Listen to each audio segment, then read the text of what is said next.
Live in beautiful downtown Boston, this is the Jeff Santos Show on the Revolution Radio Network.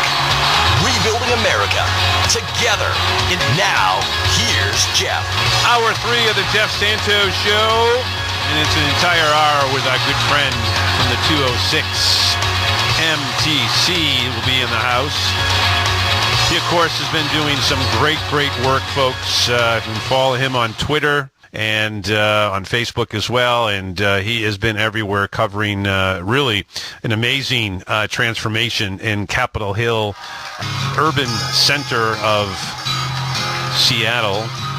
And Mark has been singing about it as well. I know one thing, he hasn't been getting a lot of sleep, but that's a betterment for ours. He may need to sleep at some point, but maybe not right now. He is live with us, and he was live in this recording. Parades and banners everywhere.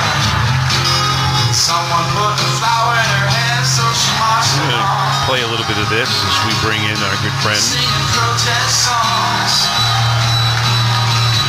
And when the police tried to take this sign, she made a choice to hold the line. And when the tear gas started to flow, she ran the power of the people control. Danny was a bright young boy. He was his mother's pride and joy. They said he was an anarchist, but he was just a kid, I guess. Well, Mark, great work, and I love this. Something totally new. MTC Live in Seattle. Well, I guess I'm just glad that you're safe. I know you're exhausted, but it's good to be talking with you. It's been an amazing 2 weeks of work that I've been following you on, and I guess I just want a quick takeaway, and we'll get some of the sound bites that you have provided us that Ron has ready to rock and roll, and then we'll try to see if we can get more sound from some of the television networks. They're now live in downtown Seattle. But so for our audience that hasn't maybe been following what has been happening in Seattle, there is an autonomous zone that is basically occupying a police station. Talk to us about how that occurred and what you saw leading up to it and where you are right now.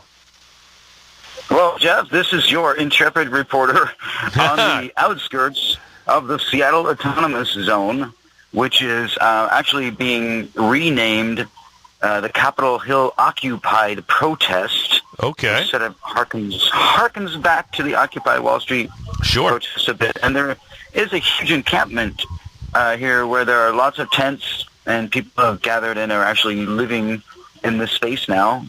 In part of the park. Part of the park, Cal Anderson Park, is totally open, which has got an encampment. And then on the soccer field, there have been a lot of rallies and protests going on. But, yes, I am in the zone, as they say, and this is not a sports report. But, yeah, protests in Seattle, I think, Jeff, just to set the record straight, is sort of how people express their sense of community sometimes.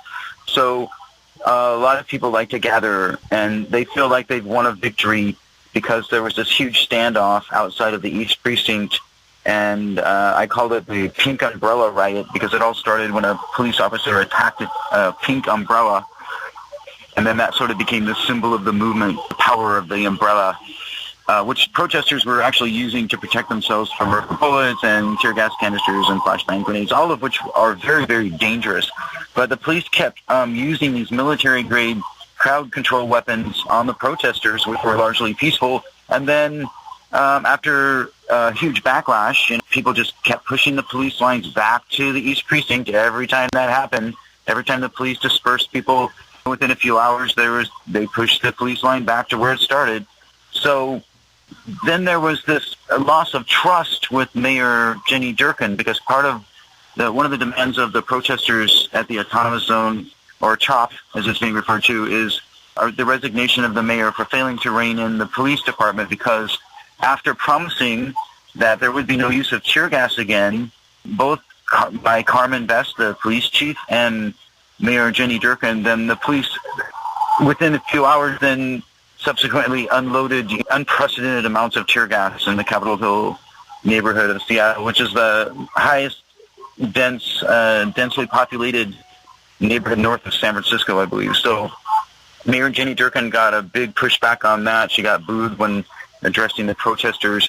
But she and Chief Best have actually gone down to the Capitol Hill occupied protest and have tried to get some interaction with the protesters. But the big news here, Jeff, and we've been reporting about this at Democracy Watch News, at our Democracy Cast podcast, and then I'm all over Twitter, Facebook, Instagram, and especially focusing on YouTube with my videos about this. But there's a big victory after 20 years, because this goes all the way back to the WTO demonstrations when organizations like the National Lawyers Guild, the ACLU, Amnesty International, Trial Lawyers for Public Justice, and all sorts of civil rights groups, including a group that I helped found later called the Committee for Local Government Accountability, which looked into the accusations of mass violations of people's civil rights and police violence during those protests. We found plenty of evidence of that, and so did the city.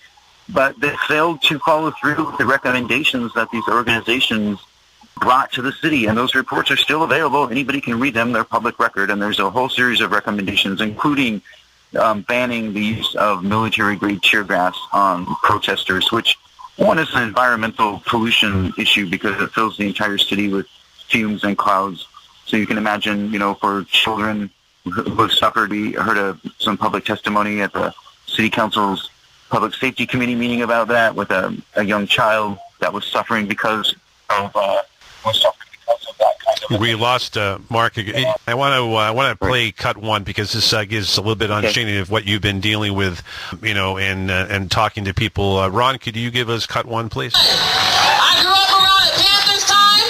I grew up when my community was fighting and advocating for me to have a better opportunity in life. So I'm now here to do it today, not just for my community, but for my children, my grandchildren, and my great-great-grandchildren. I'm encouraging everybody out here to go ahead and educate themselves about the 13th Amendment, about the history of how the police even came to be, about the slave catchers, that type of crap that they was doing back then, right? And so how we're here today talking about police accountability and police brutality, and how they're incarcerated, in particular, my black community. Since we supposedly had emancipation, but they had a fix in the Constitution, we got to fix that. We need to end enslavement, period. No excuses. So now, we got the prison, the school to prison pipeline, and we got the police in our schools. We got the trying to kill their spirits and then sending them to kid prison, if not trying to send them to adult prison, and then trying to kill them on top of that. We can't have that no longer. Education is supposed to be liberating for everybody, but for some reason, in our society, we want to keep killing the black mind and killing the black genius. So I say value black genius. Say it, value black genius. Value black intelligence and value black leadership. So, thank you, because I'm here to... Well, there you go. That was just one individual, and we'll play more cuts here as we go along, talking to Mark Taylor-Canfield, who has been just all over this issue of the Seattle protests, again, that led to this autonomous zone in Capitol Hill. And the fact is that, Mark, it seems to me the passion of that speaker, she seemed like a relatively young person and probably in her 20s. Is this the example of what you're seeing? Is it as rainbow, to borrow Jesse Jackson's term, a rainbow coalition that we're seeing on the streets of Seattle? Well, there's several different prongs to this movement, I'd say. One is the kids out on the street that are staying up all night and occupying the park, Cal Anderson Park, and outside the East Precinct. And they want to turn the East Precinct into a community center. They want to defund the police department, at least 50%. That's what Councilmember Shama Swan is calling for, and use those funds to help the black community, especially small businesses and black-owned businesses in Seattle. So that's part of the agenda, and I think a lot of the folks are young. One of the interviews that I sent Ron is in an interview with a young guy. He is trained as an EMT, but he's obviously very young. And, maybe one of the first protests he's ever been to, he was kind of shy, didn't really want to give his name, but he was willing to speak to me on camera. And he's a good representation. If you look out on the soccer field late at night and, see the band that's up there playing on the stage, they're pretty young folks. Older folks and children, not so much. It's public health issues. All of these events are outdoors, and there are plenty of masks available for people, and gloves and hand sanitizer and all that. What motivates you today? Honestly, I got my friends pretty much. They're the ones who started and organized this whole thing. They're the ones who collected the donations, and I just figured it's the least I can do to help them out, to pass out all the stuff for the hard work that they've done. I don't want to take the credit for it because I'm kind of here helping them out more than anything else. But and honestly, it's just essential human rights more than anything else, I would say. So do you feel like this movement is gaining momentum? I mean, how does that make you feel, being able to see all these people offering free services? I do, because it's my first day out here, and I'm an EMT, so pretty much I see all different sorts and walks of life, and it's really interesting just to see everybody come together for one central cause. And yeah, honestly, just seeing so many people gathered together, it just kind of gives hope to the whole situation. It shows that it's not just going to go away on its own. I mean, the whole crowd's chanting every day, so it's kind of speaking a lot. It's kind of been a really cool experience for my first day here, so. Yeah, it is definitely a historic moment. It's very rare that this happens. I agree. It seems very focused at the moment, like people are really directed into their purpose. They really know why they're here and where they're going to go with this, so that's good. Very cool. Cool, thank you. If you want to give your name, you can. If not, that's your choice. I'm okay. Thank you, though. Okay, thank you. Take care. Mark, were there a lot of people, Mark Taylor-Canfield is on the move. There's some of the interviews that he has done over the last few days. Very articulate folks. Are you finding that people want to communicate with you? Do they want to get the message out? Alternative media, if you want to call yourself that. Are they doing interviews with the local Kairos and Kings TVs and as well? What's sort of the mindset of a lot of these protesters?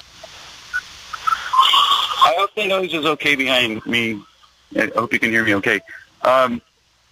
Fox News has really stepped in it, so to speak. Well, yeah, I want to get to that too, for sure. Doctored photos. So there is some mistrust of the press here.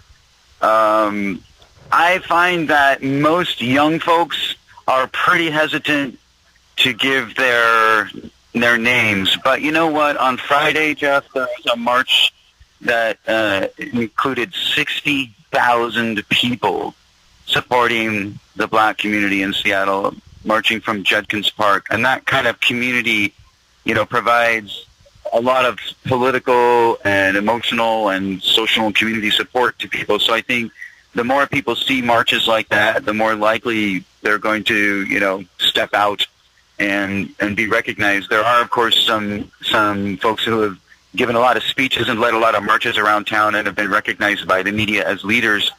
But, in general, it's a sense of community, I think, that drives people. And the fact that the city council, after these long hearings where I provided a lot of public testimony about the effects of tear gas and rubber bullets and all that, as a, journalist being subjected to them, and I also testified about other journalists who have been subjected to them. But tear gas was outlawed by the Geneva Convention as a chemical weapon during times of war. So it's really a difficult thing to justify the use of it the way that the Seattle Police Department was using in Seattle, used by anybody, particularly on peaceful protesters. I mean, most of the people during the day, what I've been able to see, and kind of this is, just perusing the different things. The folks during the day are marching hand in hand, and for anyone to have tear gassed, including members of Congress, by the way, in places like Columbus, Ohio, the representative there ended up getting tear gassed, and I know that Mr. Booker, the candidate for U.S. Senate, who we're going to have on Friday, has also been tear gassed. So, I mean, yours, and I know you have been tear gassed as well. I mean, this is the reality, and we need to end this once and for all. There's no need for this. We're dealing with domestic scenarios here, and we need to treat people as humans, as like to be treated themselves. We're going to take a couple of quick calls from John in Minneapolis and Peter in Florida in a couple of minutes here for you.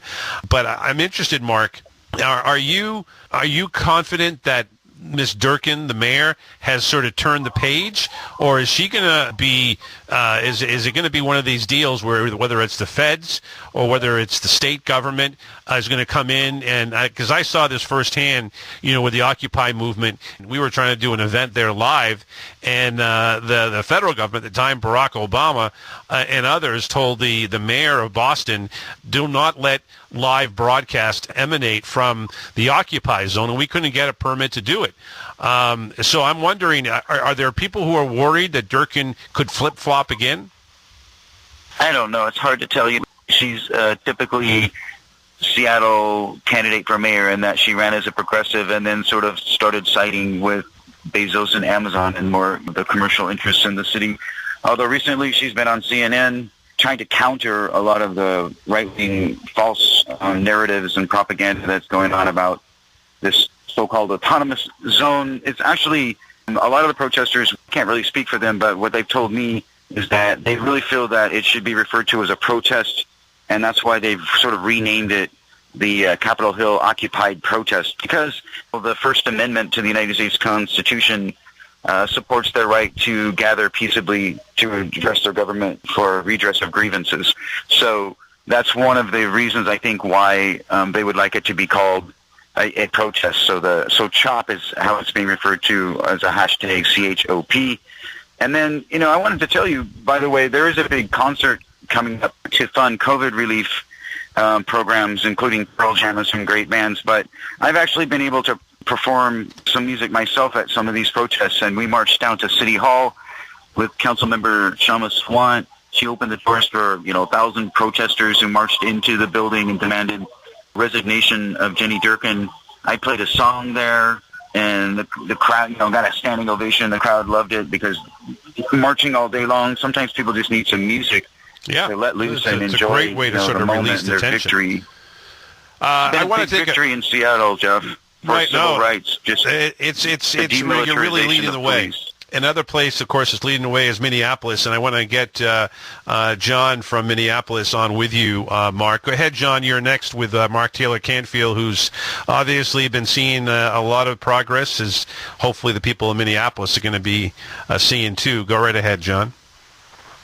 Yeah, actually, Seattle is very interesting, and there's a lot of similarities between Seattle and Minneapolis, almost to the point where I kind of think of Seattle as our sister city in the United States in history. And I know Seattle at one point in the 1930s, they had created an autonomous city. They took over the city government, and for a while anyway, and that was during the 1930s when, there were lots of protests as a result of the Depression and labor protests. But I wanted to say, the WTO was the first time that I realized that major media was not interested in covering the story at all. And this is, what we have, an occupying force instead of police departments. They have no, as far as being in sync with what is going on politically, what the population want, or anything that goes on in this city. And from what I could see, it's the same in Seattle. They really don't. And, it's unfortunate that it's like this around the entire country, that we're occupied, people can't protest, that we had a journalist lose an eye, we had people who were also tear gassed, and the rubber bullets, they're supposed to shoot at the ground, and they shoot directly at people, at their faces. I mean, this is the kind of thing that happened in fascist countries. I was talking with a friend of mine who lived in Pinochet's Chile, and that's the same kind of thing that they did to control crowds there. I'm going to hold you there because we're, John, yeah. if you can, and get a response from Mark as we head to the bottom of the hour, we'll continue and take other calls as well. Mark, Mark, what are you hearing from people? I mean, are they bringing up what John is in terms of Pinochet and others? Got 60 seconds before we go to break. Mark Taylor-Canfield. For the last 20 years, people have been trying to push back on these issues with no success, so that should tell you how far to the right things moved. There's a major labor march here tomorrow in Seattle in support of the Black Lives Matter movement. That's tomorrow, Wednesday. And in reference to the caller, the University of Washington Labor Center has a WTO history project, a huge archive that a lot of people have contributed to. I would recommend that. And also the Museum of History and Industry in Seattle has a project where they've collected all sorts of material about labor during the WTO demonstrations, because they were leading a lot of the major marches. We'll be right back with our good friend Mark Taylor-Canfield and your calls. It's the Jeff Santos Show. Back in a minute. Once again, this reminder that there are many ways to listen to the Jeff Santos Show. Since you are hearing this spot, you will be able to listen to the show right here. However, this may be a podcast. To listen live, we may be on your local radio station. If not, please go to our website, revolutionradionetwork.com. Then click to the Listen Live button. Here you will be able to listen live between 3 and 6 p.m. Eastern Time weekdays, 12 to 3 p.m. Pacific Time on weekdays. You will also be able to listen to the previous day's programs just about any time outside of our normal broadcast hours, including weekends. A powerful new movement is rising across America. We are the 140 million poor and low-wealth people in this country, and we are building the Poor People's Campaign, a national call for moral revival. On June 20th, we will rise together for the Mass Poor People's Assembly and Moral March on Washington, a digital justice gathering. Our nation is at a historic crossroads. But history teaches us that people from all walks of life must build a broad and deep movement from the bottom up. On June 20th, we will come together to lift the voices and faces of poverty in the midst of pandemic for a massive, historic online gathering that will embolden us, strengthen us, and prepare us to fight for the kind of society we know we so badly need and deserve. Rise with us. Visit June2020.org. This is the Jeff Santos Show. 33 minutes past the hour. We're with MTC to the top of the hour. Taking your phone calls as well at 844-713-3459. Little music by MTC, and we'll continue with your phone calls and some live sound from the great scene in Seattle. She fell at a place, so she went downtown. Cause she heard the sounds. Parades and banners everywhere. Someone put a flower in her hair, so she marched along, singing protest songs. And when the police tried to take her sign, she made a choice to hold the line. And when the tear gas started to flow, she felt the power of the people grow. Danny was a bright young boy. He was his mother's pride and joy. They said he was an anarchist, but he was just a kid, I guess. But he felt something totally new, so he walked off the job and joined the C2 crew. In an hour or two, he burned his Nike shoes. And when the police tried to take his signs, he made a choice to hold the line. And when the tear gas started to flow, he felt the power of the people grow. And that's when they said, well, you can use your gas and your pepper spray, but nobody here's gonna go away. That's MTC for you, folks. That's why we call him the Renaissance Man, covering the protest movements as well as singing at them. You know, I don't know if you wrote that recently, but that was fantastic work, man. I would be there in the first row, hollering and hollering for you, man. That was great stuff. Kudos to you. That's the Ballad of N30. It's actually based on things that happened here in Seattle during the WTO demonstrations, but it sort of now translates to what's happening now with the whole issue of tear gas and pepper spray. And by the way, the Seattle City Council did vote to demilitarize the police. So thanks for playing my song, The Ballad of N30, folks. You can actually see the video at Vimeo. And it's got the words and everything, so you can sing along if you like, but that's my rock ballad, Jeff. So it's awesome. It's important to have. I'm going to actually get that a copy for me, my friend. I'm going to play that, and we're going to play it in other time periods too, because I think it's really great music, and your voice is fabulous. Before we take a call from Peter in Florida, I want to play a cut from Reverend Jeffrey. If you want to introduce this, go right ahead, Mark. Reverend Robert Jeffrey is the senior pastor for New Hope Baptist Missionary Church in Seattle. And he spoke at a rally at Cal Anderson Park, which is within the Capitol Hill occupied protest zone.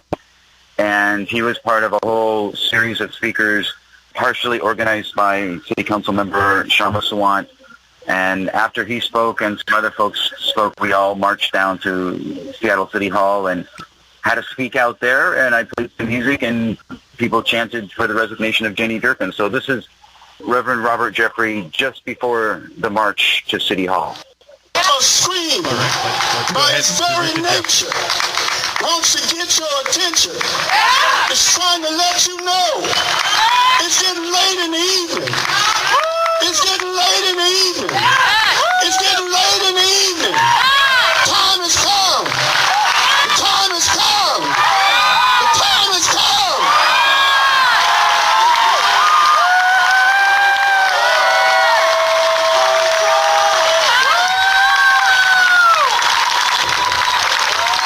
We cannot, we must not muffle the screams of those whose painful existence, who can only scream.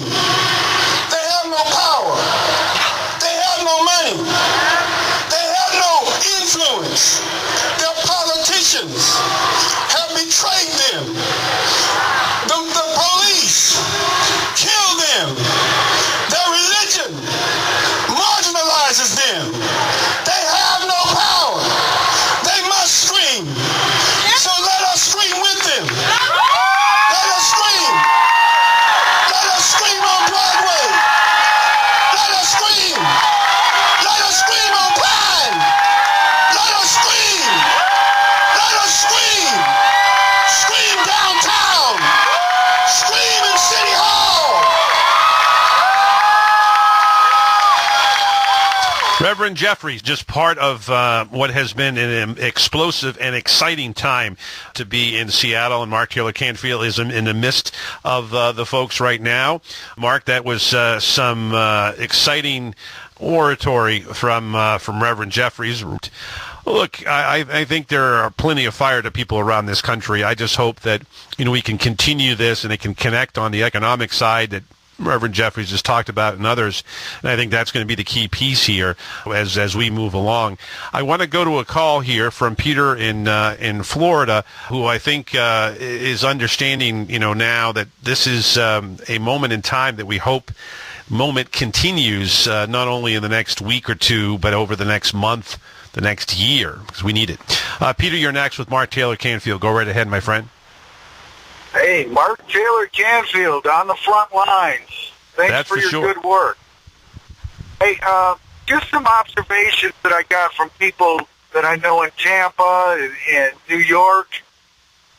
The protesting with the police getting out of control, they've been able to do that at will. And the media has ignored it at will. They've always covered for them.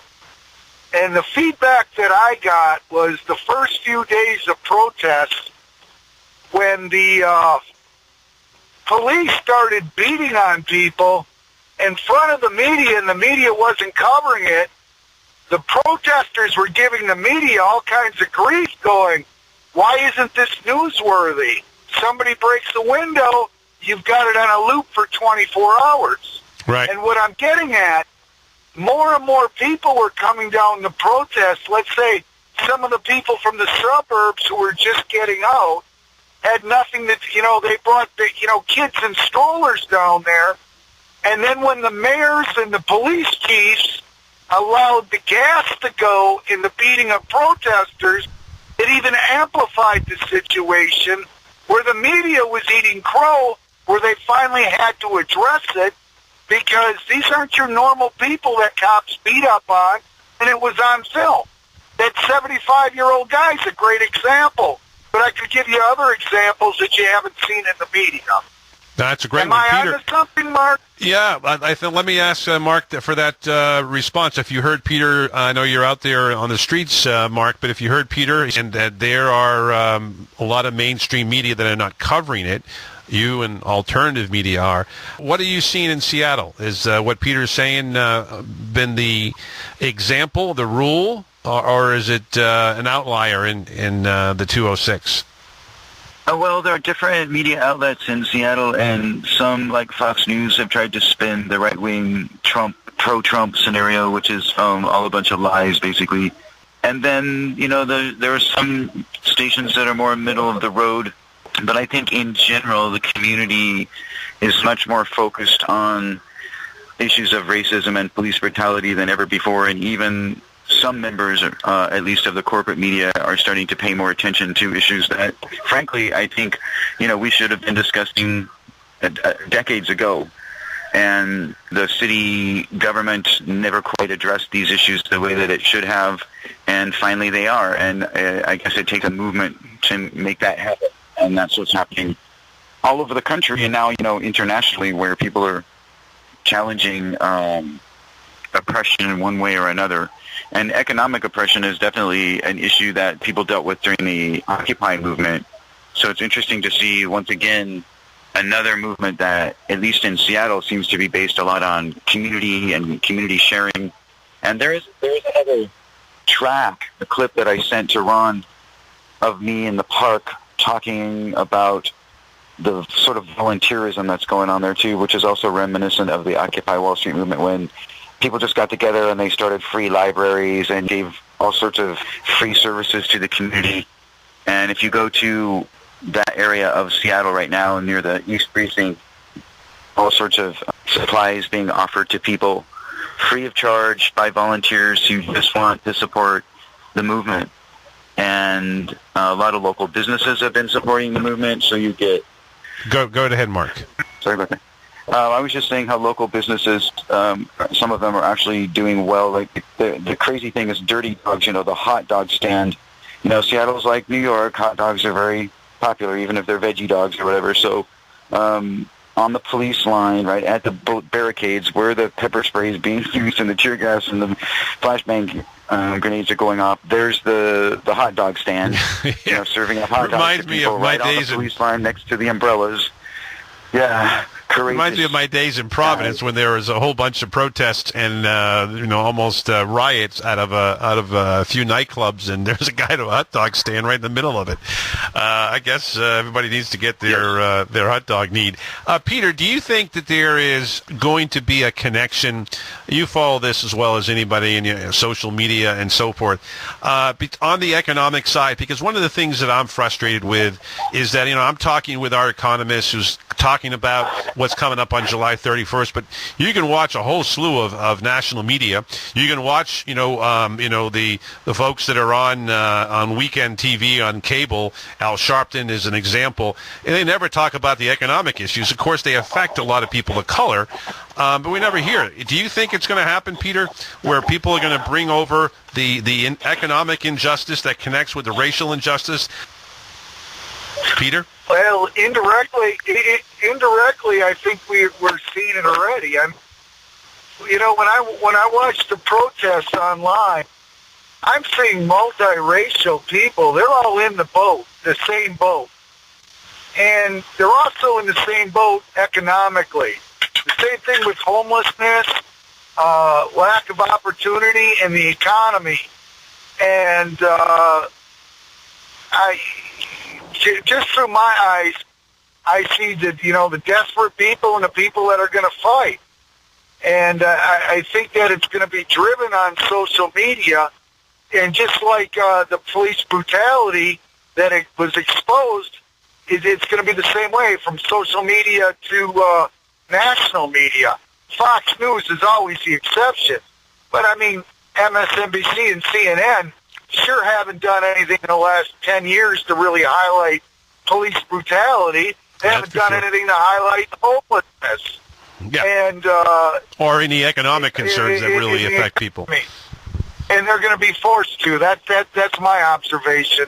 And it's going to come in August. I mean, well, that's the thing. And then July, man, we got ourselves a major problem, and both parties are clueless to this.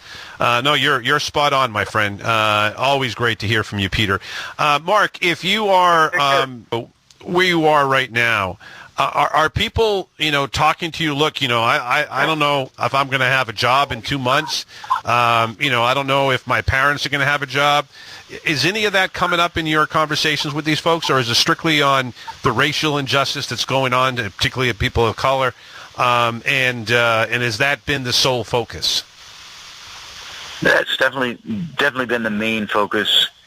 Economic issues are a part of racial inequality as well. And I think right now the city council is trying to address a lot of these issues, though, because it seems like, at least to the public, that the mayor's office and the chief of police, Carmen Best, have been a bit reluctant or recalcitrant on some of these issues.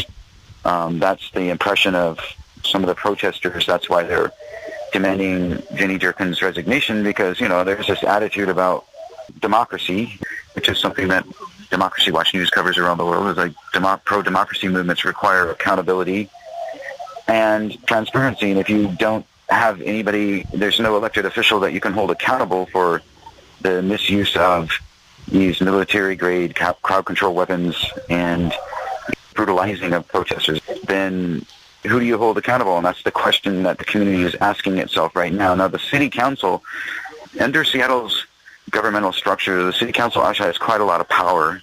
They are a separate body from the mayor's office. The mayor in some cities, sits at the head of the council. Not in Seattle. They have an adversarial relationship.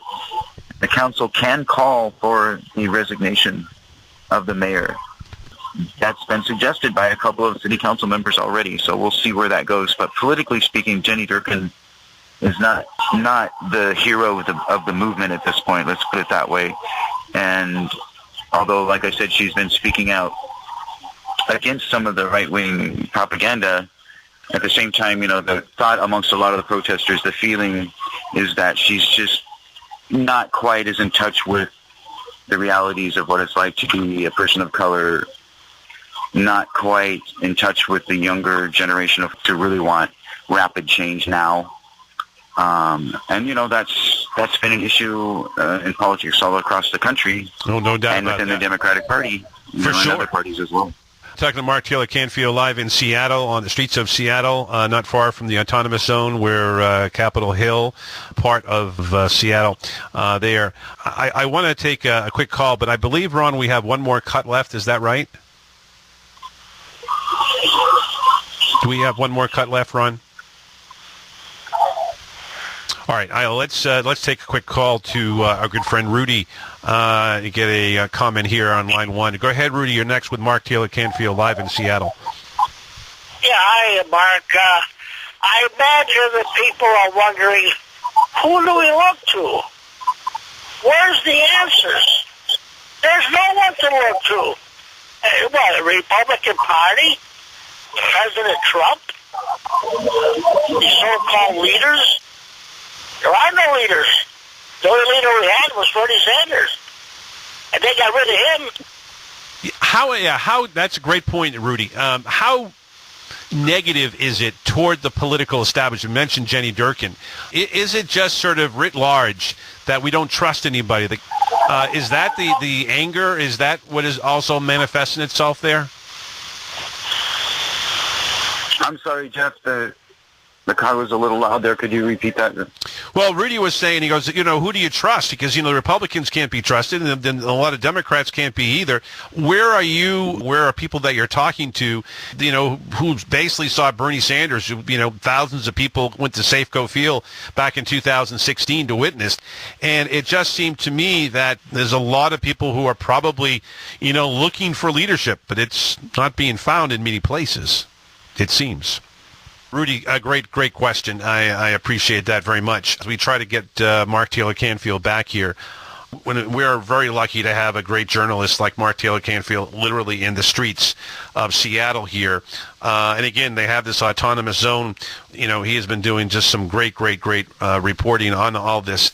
So I got cut off again, sorry. Yeah, no. Did I answer your question? Well, no, I think you did, but go ahead if you want to elaborate on it. I'm sorry about the phone problems, but I'm roaming. Yeah, folks, a lot of the young folks and people of color don't feel like they see themselves represented in the political structure, the corporate structure, or the media, so they take to the streets. I mean, it's part of what I think Reverend Jeffrey was trying to say during his speech, is that people are fed up and they feel like there is no way to express their frustration, that they're blocked in every way. I mean, there have been how many countless efforts to reform police departments around the country and to establish civilian oversight of police departments, none of which ever seem to quite work because they're always subverted at some point, sometimes by the police union, sometimes by the way that the laws are written. And in Seattle, we've had the Office of Police Accountability, the Community Police Commission, and even the Office of the Inspector General working within a faulty system for a long time. And so police departments are being, there's a demand that police departments be held accountable. And I think, that's probably, it's high time. There was a lot of, I've witnessed some very violent arrests of protesters in Seattle that really is shocking and shameful. And there's no reason for it. People who are not dangerous and are not a threat to anyone. So that's got to stop. All of this stuff has got to stop. The use of military-grade weapons on peaceful protesters, and this excuse that, if two people throw a plastic water bottle, then you unleash on an entire community with, tear gas, flashbang grenades, rubber bullets, and the whole thing. And there's also still this issue that Reporters Without Borders and the community tech journalist has been talking about, where sometimes journalists seem to be targeted by police, and there's several videos that I've seen. Unfortunately, when I put things like that up at YouTube, then they restrict it to 18 and above viewership because they can be a little graphic. But I can imagine rubber bullets at people and things.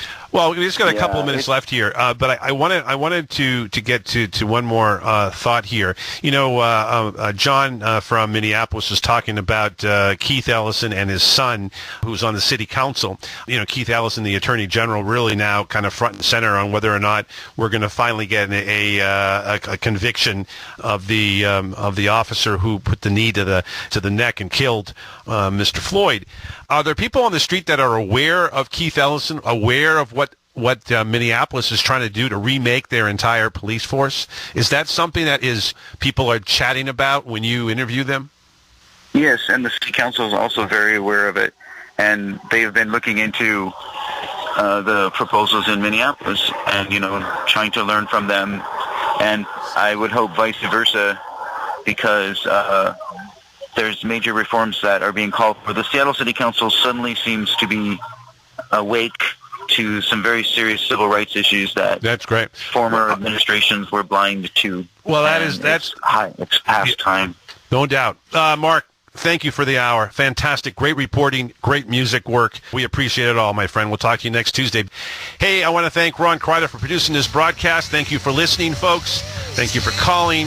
You're such the best callers in America on this show. Keep on fighting, folks. My name is Jeff Santos, and right now it's my time to say, I gotta go.